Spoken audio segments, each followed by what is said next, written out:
ফুলের বীজ সংগ্রহ করব। তো সেই বীজ সংগ্রহ করার জন্য আমরা সেই ফুলগুলোকে টেবিলে নিয়ে এসেছি। এই যে সেই সূর্যমুখী ফুলগুলো, যেগুলো অলরেডি পেকে অলরেডি আটি হয়ে গেছে, একদম কালো কালো বীজ। তো আমরা এখন সেই বীজগুলো ছাড়াবো।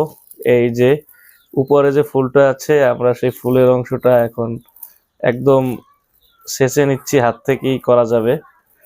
তো এভাবে এভাবে আমরা সেই যে ফুলের যে অংশটা আছে ভিতরে হচ্ছে বীজগুলো, ওজনও বেশ ভালো। তো আমরা সেই বীজগুলো এখন সংগ্রহ করব, এই জন্য আমরা হাত থেকে ছাড়িয়ে নিচ্ছি। তো এই যে ভিতরে কালো কালো যে অংশটা দেখতে পাচ্ছেন, এটি হচ্ছে সেই সূর্যমুখী বীজ। এই বীজগুলো আমরা এবছর সংরক্ষণ করব, আগামী বছর অনেক এরিয়া জুড়ে সূর্যমুখী গাছ লাগাবো, সেজন্য আমরা এখন বীজগুলো সংগ্রহ করছি।